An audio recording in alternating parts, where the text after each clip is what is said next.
She texts the Mafia Boss by mistake. Minutes later, black cars surround her house. Part 2. Hello everyone. Before we begin today's story, I have a small favor to ask.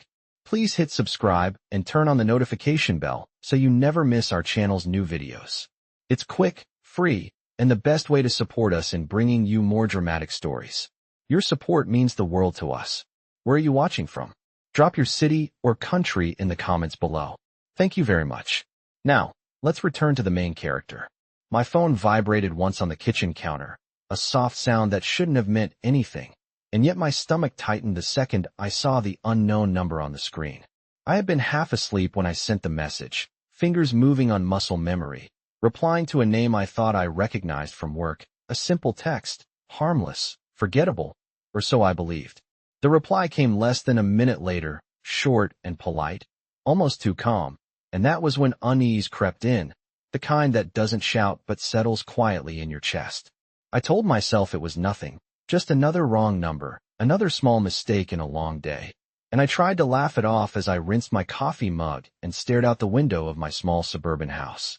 The street looked normal, the same trimmed lawns and parked sedans, the same silence broken only by a distant dog barking, but my phone vibrated again, and this time the message used my name.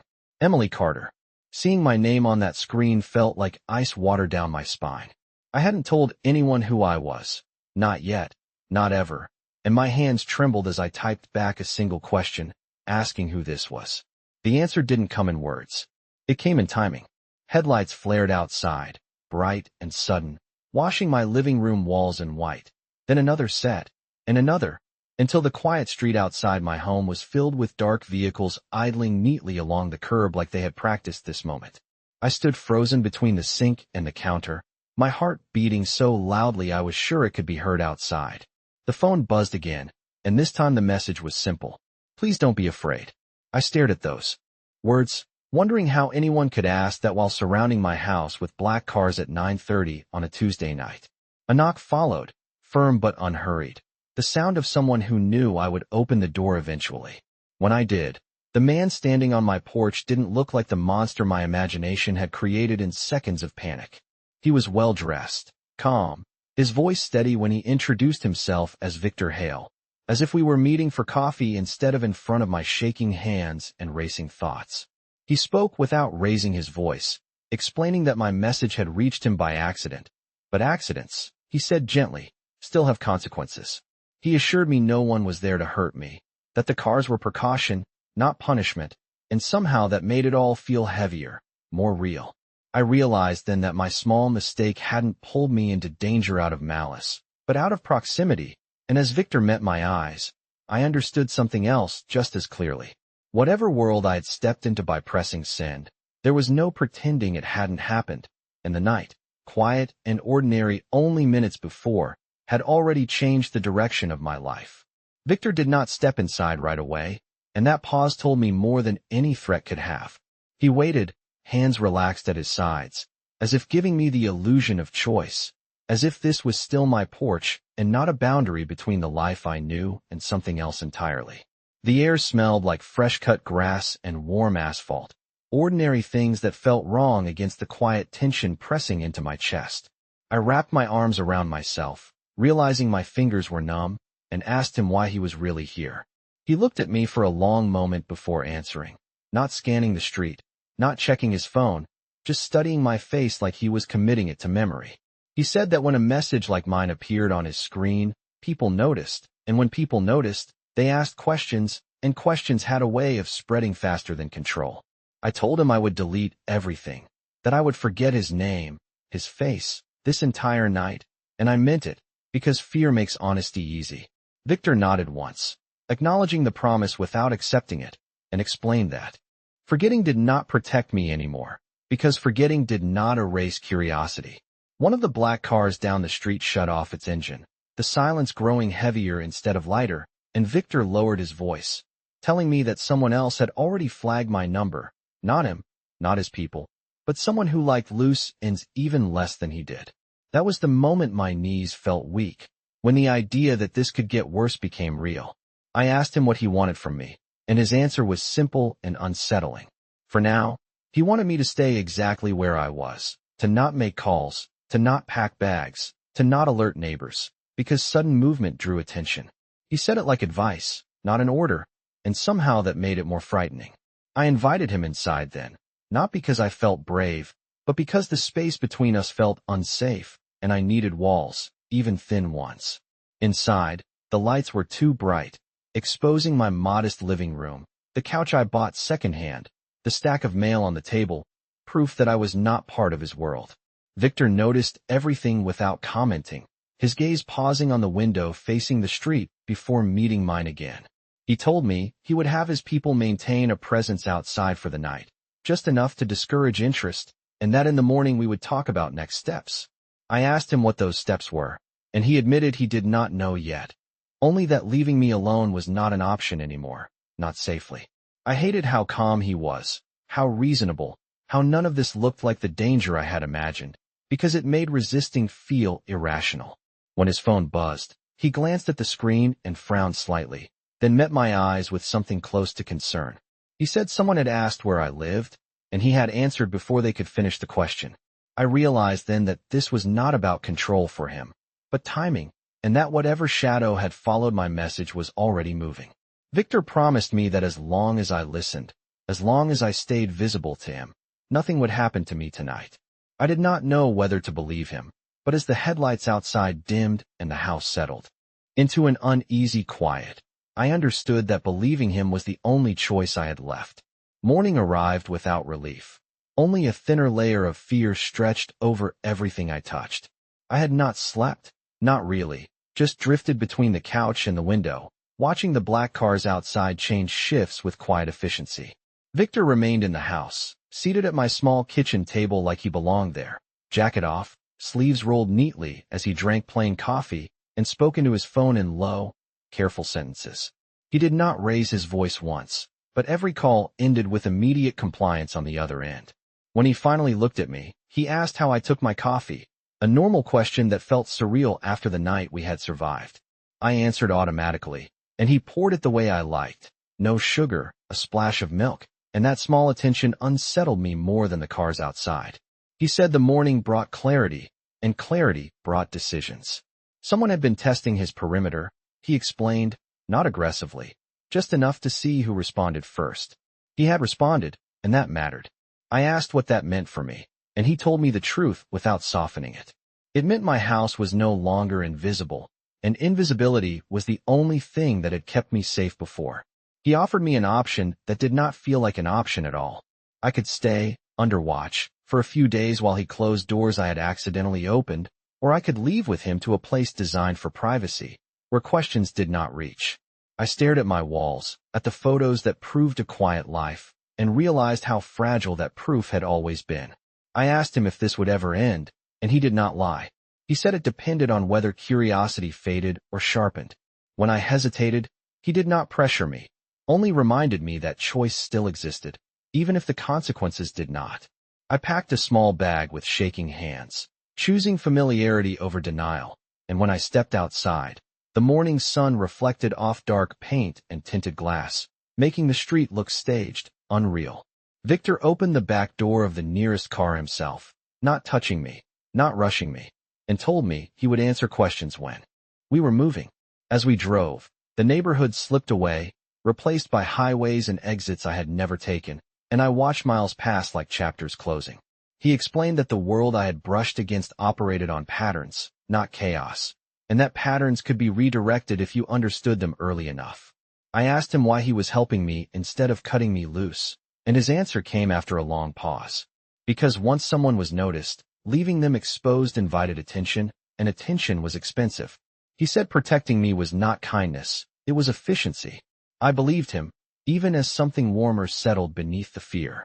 When we reached a quiet property set far back from the road, Victor told me this was temporary, a place meant for waiting, not keeping.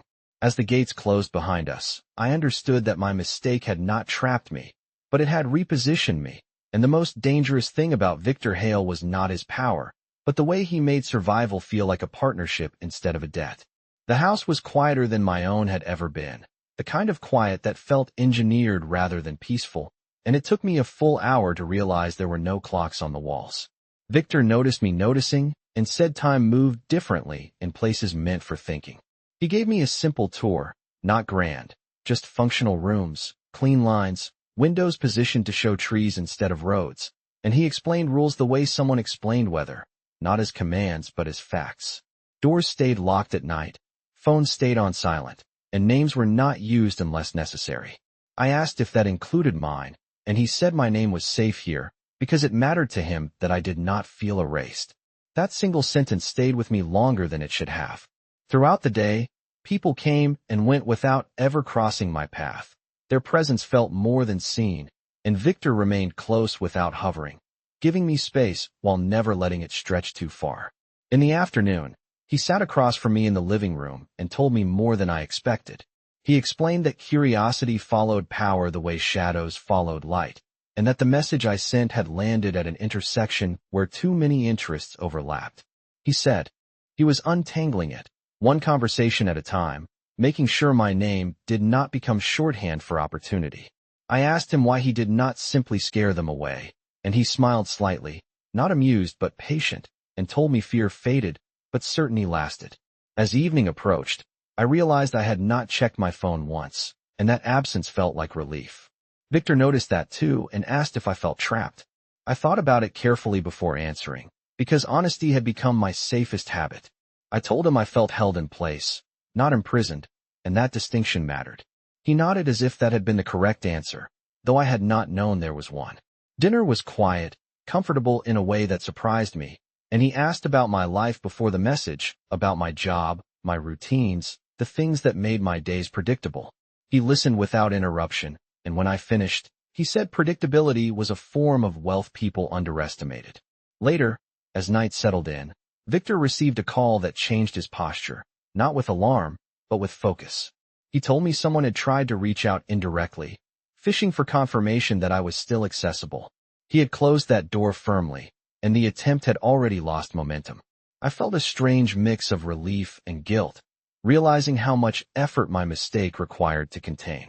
I apologized, quietly, sincerely, and he stopped me before I could finish. He said blame wasted energy, and energy was better spent staying ahead. Before retiring for the night, he told me this place was temporary, but what happened next depended on how well people learned to look elsewhere. As I lay awake in a room that did not feel like mine, I understood that the danger was receding not because it had disappeared, but because someone had chosen to stand between it and me. That realization was heavier than fear, because it meant whatever came next would not be shaped by accident anymore, but by intention. By the third day, the waiting stopped feeling temporary and started feeling intentional, as if the house itself had decided I belonged in the pause between before and after. Victor spent less time on the phone, which I took as a good sign, and more time explaining the invisible mechanics that had been set in motion. By my mistake, he told me that attention worked like gravity, that once it locked onto something, pulling away required either distance or distraction. I asked which one he was using for me, and he answered honestly that he was creating distance for my name and distraction for everyone else. That afternoon, he asked if I trusted him enough to leave the property for a short drive. The question surprised me, because trust had been growing quietly, not declared, and I realized my answer mattered. I said yes, and he nodded once, like that was the confirmation he needed. We drove without escort this time, just his car, the road winding through quiet stretches of trees and open land. He explained that being seen in normal places was sometimes safer than hiding. That familiarity dissolved suspicion faster than secrecy. We stopped at a small diner off the highway, the kind with worn booths and laminated menus, and he chose a table by the window. No one paid him special attention, and that was the point. Over coffee and eggs, he talked about how power was not always loud, how the most effective control was making people feel nothing was happening at all. I asked him if that was how he lived, constantly adjusting the temperature of the room so others stayed comfortable, and he smiled slightly, saying comfort was not his priority, stability was. When a waitress asked how long we had been together, I froze. But Victor answered smoothly that we were old friends catching up, and the lie settled easily between us, practiced and harmless. On the drive back, he told me that the inquiries had slowed, that my number no longer sparked interest, and that meant we could start planning instead of reacting. I asked what planning looked like for someone like me, and he said it began with choices I could own. He offered to help me relocate quietly, a new job, a new address, a version of my life untouched by that single message. The offer was generous, complete, and terrifying, because it meant erasing the version of me that had existed before. I told him I needed time to think, and he respected that, saying decisions made under pressure rarely lasted. That night, as we sat in the living room with nothing but low light and quiet music, I asked him why he seemed invested beyond necessity. He did not deflect. He said that most people he encountered wanted something from him, but I had not known who he was when I reached out, and that absence of intent mattered. He said protecting me was not obligation anymore, it was preference. The words were careful, controlled, but they shifted something in the air. I realized then that my safety was no longer just a problem he was solving, but a line he was choosing to hold. As I went to bed, the idea of leaving no longer felt like escape, but like loss, and that frightened me more than the night my phone first vibrated on the counter. The next morning felt different, not quieter or louder, but steadier, like the air had settled into a decision before I had. Victor was already awake, standing near the window with his phone in hand, not speaking, just reading. And when he turned to me, I could tell something had shifted. He said the last threads of attention had finally loosened, not disappeared, but redirected enough to breathe. He explained that curiosity moved on when it found nothing new to feed it, and that my name had gone cold. Relief washed through me, so suddenly it made me lightheaded, and I sat down, realizing how tightly I had been holding myself together. Victor watched me carefully, not intruding, giving me space to process what safety actually felt like when it returned slowly instead of all at once. He told me that the choice he offered before was still on the table, but now it came without urgency, which made it heavier, not lighter. I asked him what he would do if he were me, and he answered without hesitation that he would choose the path with the fewest unknowns, because unknowns were where danger hid. I asked if staying near him counted as fewer unknowns, and he did not deny it. Instead, he said proximity created predictability, and predictability was protection. We took another drive that afternoon, longer this time, passing familiar towns and unfamiliar exits, and he pointed out places casually, as if mapping a future without insisting on it. He spoke about how lives could be rebuilt quietly, brick by brick, without dramatic exits or clean breaks, and how people often underestimated how much freedom existed within structure. I realized he was not persuading me, he was educating me, giving me tools instead of pressure. When we stopped near a small overlook, the landscape stretching out in muted greens and browns, he asked me what I wanted before any of this had happened. The question caught me off guard, because it had been so long since my wants had mattered. I told him I wanted stability, not excitement, and he nodded, saying excitement was overrated and expensive. He said stability could be arranged, but only if I was honest about what I could live with. As the sun dipped lower, he told me something he had not shared before, that bringing someone into his orbit always changed the balance, and he did not do it lightly. He said if I stayed, it would not be because I was being hidden, but because I was choosing alignment. The word lingered, more equal than protected, more deliberate than rescued. That night, back at the house, I looked at my packed bag and did not feel the urge to open it.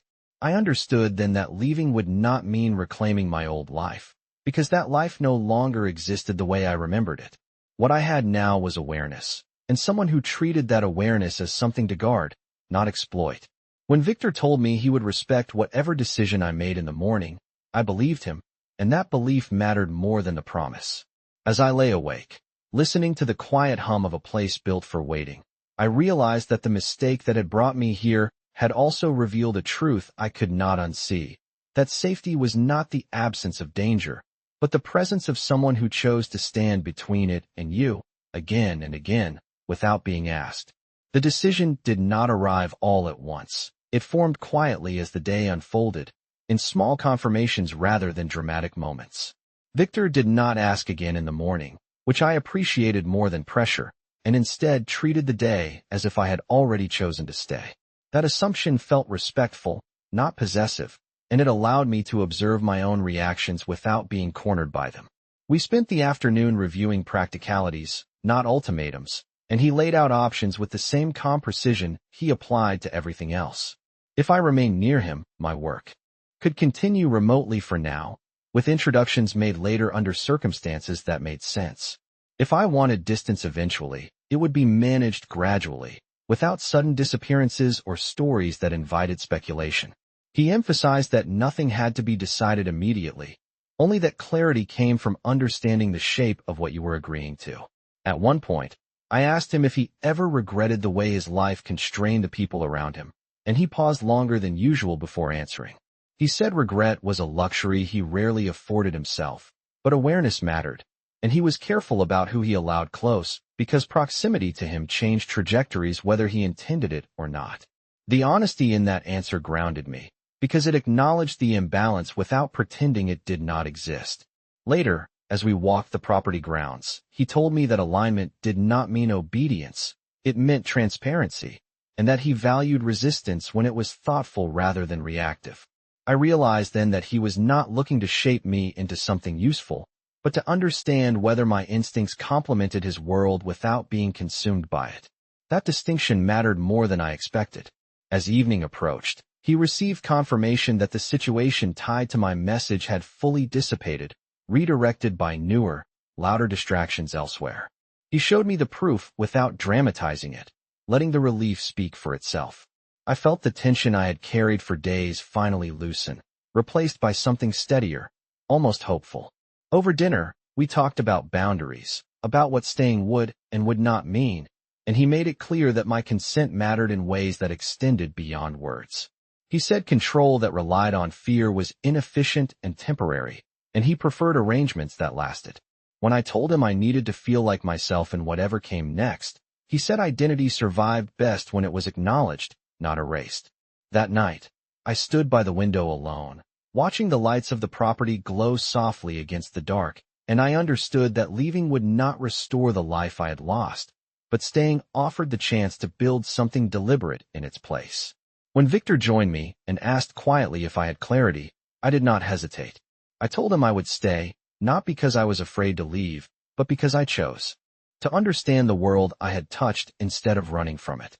He accepted the answer without triumph, only a measured nod, and told me that choice carried responsibility on both sides. As I went to bed, the weight of that responsibility felt real but not crushing, and for the first time since my phone had lit up on that ordinary night, I felt like my future was being shaped by intention rather than mistake. Staying did not mean everything changed at once. It meant change began quietly, in routines that slowly replaced waiting. Victor involved me more, not in secrets, but in context, explaining decisions before they happened instead of after, and that inclusion made the world around him feel less opaque. I learned the rhythm of his days, the early mornings, the precise planning, the way conversations were weighed for impact before they were ever spoken. He encouraged me to keep my own schedule, to work, to walk the grounds, to remain visible in ways that felt normal, because normalcy, he said, was the strongest signal that nothing was wrong. One afternoon, he asked if I wanted to accompany him to a meeting in town, not as a shield or symbol, but as myself, present and unhidden. I agreed, surprised by how steady my voice sounded. We drove together without entourage, parked on a quiet street, and walked into a neutral office space where introductions were polite and brief. No one looked at me twice, and that anonymity felt like progress. On the drive back, Victor said that visibility without explanation reduced speculation, and that my calm presence had done more than weeks of careful maneuvering. I realized then that staying had not made me smaller. It had made me relevant in ways I did not expect. That evening, we talked about trust, not as an abstract concept, but as a series of decisions repeated consistently. He told me trust was built when expectations were clear and honored, and that he valued my questions because they forced him to articulate his choices instead of assuming compliance. I told him that being informed made me feel grounded, not exposed, and he acknowledged that balance was rare. Over time, the house felt less like a holding space and more like a place where my presence mattered, where my preferences shaped small things, music choices, meal times, even the pace of conversations. One night, as we reviewed plans for the coming weeks, Victor paused, and said that aligning with him would eventually attract attention of a different kind, curiosity driven by association rather than mistake. He wanted me to understand that before it happened, not after. I appreciated that honesty, because it gave me agency in preparing for it. I asked him if he ever worried about what proximity to him demanded from others, and he admitted that concern kept him selective. He said he did not want loyalty born from fear or obligation, but from clarity. The following days reinforced that promise. When decisions affected me, he asked, and when he disagreed, he explained why, not to persuade, but to inform. That respect reshaped how I saw him, not as a force I had stumbled into, but as someone navigating responsibility with intention. One evening, as we watched the horizon darken from the terrace, Victor said that the world often mistook control for strength, but real strength was restraint exercised consistently. He said my presence reminded him of that distinction. The admission was quiet, unguarded, and it carried weight. I realized that the mistake that had brought me into his orbit had also challenged him to be more deliberate, to articulate boundaries he usually enforced without question. As days turned into a rhythm that felt sustainable, I understood that staying was no longer about safety alone, but about shared accountability. My life was no longer defined by the message I sent, but by the choices I continued to make afterward. And in that realization, I found something I had not expected to gain from any of this, a sense of direction shaped not by fear, but by conscious alignment with a future I was actively choosing. The shift was subtle at first, almost easy to miss, but it marked the moment when the world I had entered stopped feeling provisional and started feeling real. Victor no longer framed plans as contingencies, and I no longer listened like someone waiting for permission to exist. We moved through days with a shared awareness that our choices carried weight beyond ourselves, and that awareness shaped how carefully we spoke and acted. One morning, Victor told me there was nothing left tying my name to the initial mistake, that the trail had gone cold in a way that would not reheat easily. He said, this without ceremony, like reporting weather, but the relief that followed was profound. I asked him if this meant I could leave if I wanted to, and he answered immediately that I always could, because staying only mattered if it was voluntary. The truth of that statement settled something deep inside me. Later that day, we drove into town again, not for strategy or visibility, but for something ordinary, errands, lunch, a walk where no one watched us closely. I noticed how Victor blended into normal spaces when he chose to, how power could recede without disappearing, and I understood that his restraint was not weakness, but discipline. Over lunch, I asked him what had changed for him through all of this, and he considered the question carefully before answering. He said that influence often insulated him from consequence, but my presence had reintroduced accountability in a way he had not anticipated. He said having someone nearby who did not seek advantage reminded him that control was most effective when it was ethical. The word surprised me, not because I doubted his capacity for it, but because he spoke it without irony. That evening, as we returned to the property, he told me that alignment did not mean permanence, it meant mutual recognition, and that recognition could evolve without betrayal. I realized then that the future was not a single path, but a series of decisions we would continue to revisit honestly. Over the following weeks, my life settled into a rhythm that felt earned. Work resumed with purpose, conversations with Victor deepened without becoming dependent, and the house felt less like a refuge and more like a place of collaboration. We discussed long-term possibilities without urgency, acknowledging that stability did not require permanence to be meaningful. One night, standing together under a clear sky, Victor said that the most dangerous moments in his life had not come from enemies, but from complacency, and that my arrival had disrupted that complacency in a way he valued. I told him that my mistake had forced me to confront how fragile my assumptions about safety had been, and that awareness had made me more deliberate, not more afraid. We stood in that shared understanding, not romanticized, not dramatic, just honest. In the end, what defined this chapter was not the power that surrounded him or the fear that had initially driven me, but the choice we both made to meet uncertainty with clarity instead of control. I did not belong to his world, and he did not own my future, but we shared a moment where alignment created protection without erasing autonomy. When I looked back on the night my phone had vibrated on the counter, I no longer saw it as the moment my life went off course, But as the moment I learned that intention mattered more than accident, and that the strongest alliances were built not from necessity, but from mutual respect freely chosen.